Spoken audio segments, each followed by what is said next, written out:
برای که ملت ادامه یابد حتما در زیر پاش باید جغرافیا باشد، زمین در بالای سرش ساختار سیاسی ملی نامش دولت.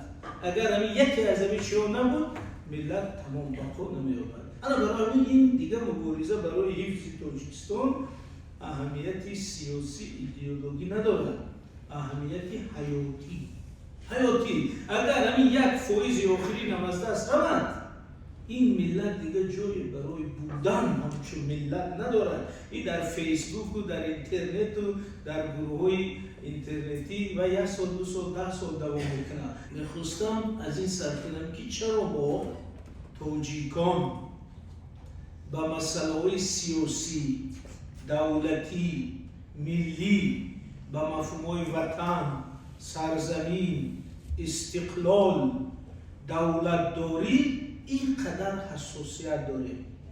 و همین اگر به مؤسسه‌های تعلیمی، مؤسسه‌های سیاسی مدرای همه جا یک لوحه است با نام مقدسات ملی و در اونجا پرچم، سرود ملی، کنستیتوسیا، پرزیدنت. من در مرکز تحقیقات استراتژی نزد پرزیدنت سالهای زیاد راهبری بخش رابطه‌های خارجی بودم و یک وظیفه ما همین بود که سفیران، مهمانان خارجی را از پیش در پیشواز گرفته تا نزد رئیس بریم و در همون راهرو همین لوحه بود مقدسات ملی. همه مهمانان میپرسیدن که همین چی است؟ بعد من میگفتن که مقدسات ملی ما کنستیتوسیا، سرود ملی، نشان ملی. بعد میگفتن که مگر همین مقدسات است، همه دارد همینا. بعد من میگفتم که برادر عزیز اگر شما تاریخ این ملت را دانید، اگر شما دانید که ملت تاجیک به چی بها به این رمزها رسیده است، اگر شما دانید که این ملت برای به این روز رسیدن 100 ساله ها منتظر بوده است، اگر شما دانید که برای صاحب پرچم و نشان و سرود ملی و نشان دولتی و پرزیدنت و حاکمیت ملی مستقل خود شدن این ملت نسل شهید داده است، انا بعد میدانه که برای چی بود داره میگه مقدسات ملی. از همین بعد میگفت که اگر خیر باشد عذر، در حقیقت برای شما این مقدسات ملی بوده است، زیرا مسئله دولت، مسئله وطن این مسئله مرکزی افکار جمعیتی و سیاسی تاجیکان، مسئله مرکزی تمام مبارزه تاریخی و سیاسی خلق تاجیک است. شما می‌بینید ما دو مفهوم داریم، قهرمان خلق تاجیک و باز داریم قهرمان تاجیکستان. همین اگر دقت کنید اینو در کشور همسایه مثلا یک قهرمان ازبکستان است چمپیون جهان، یک قهرمانش هست حافظ خلقشاه، یک قهرمانش هست امروز شاعر، ولی تمام قهرمانای ما کسانی هستند که در مسئله دولت و وطن قهرمانی کردن. همین خودش نشان میده که برای ما چی مهم است.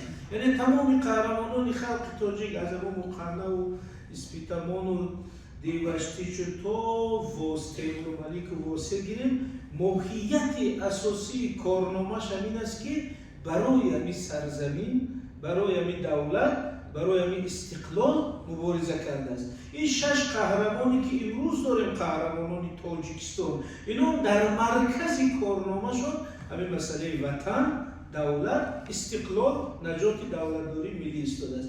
پس همین شما می‌دید که محوری اساسی افکار سیاسی و مبارزه خلق تاجیک را محض مسئله دولتداری، استقلال دولتی، حفظ وطن تشکیل می‌دهد. اگر به زبان عادی بگیم مسئله دولت، مسئله استقلال برای ما مسئله رقم 1 است. مسئله رقم 1. اگر پرسن که مهمترین مسئله تاجیکان در این سرنوشتش چیست؟ اون مسئله دولت.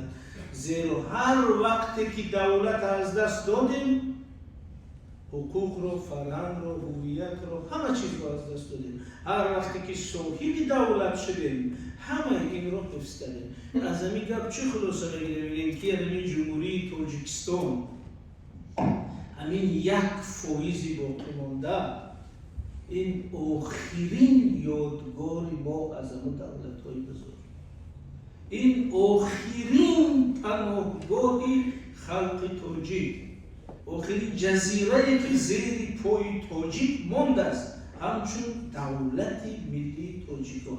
بنابراین این دیگه جای فروختن، باختن، گذشت کردن نداره، زیرا این آخرین شانس تاجیکان برای بقا ماندن. وقتی که دولت ملی نباشد، ملت خودش پراکنده شده، نیست شده، اسیمیلیت شده، حل شده، میرود. شاید نیست که همه را بکشند. بنابراین من میگم وقتی میگم تاجیکستان آخرین جایی که تاجیک خودش رو، زبانش رو، دولت منفعتاش رو حمایت کرده میتونند، بقای خود رو تامین کرده میتونند، در تاجیکستان. انا برای این دیگه مبارزه برای حفظ تاجیکستان اهمیتی سیاسی ایدئولوژی ندارد، اهمیتی حیاتی. اگر همین یک فایز آخرین هم از دست رود، این ملت دیگه جایی برای بودن همچون ملت ندارد. این در فیسبوک و در اینترنت و در گروه های اینترنتی و 1 سال 2 سال 10 سال دوام میکنه. برای که ملت ادامه و حتما در زیر پاش باید جغرافیا باشد، زمین در بالای سرش ساختار سیاسی ملی نامش دولت. اگر همین یکی از همین چیزها نبود، ملت تمام بقا نمی‌یابد. بنابراین تاجیکستان آخرین پناهگاه، آخرین شانسی تاجیکو میگیم، این یک گپی ایدئولوژی سیاسی نیست، یک گپی جدی علمی هست که اگر من نظریه گوملیوف ببینید میگه که жизненное пространство در کار، یعنی محیطی حیاتی برای بقا. یعنی میشه ماهی را از آب گرفتیم مرد، چون از محیط حیاتیش بیرون کرده. محیط حیاتی ملت فقط در حالتی موجود بودن جغرافیای ملی و ساختار سیاسی ملی که ارزش را حفظ میکنند تامین میشه. بنابراین اگر فرمولا کنیم میگیم که بقای تاجیکان همچون ملت و بقای تاجیکستان همچون دولت ملی وابسته است. اگر تاجیکستان همچون دولت ملی از بین رود، تو آینده تاجیکان همچون ملت زیر سوال میشه.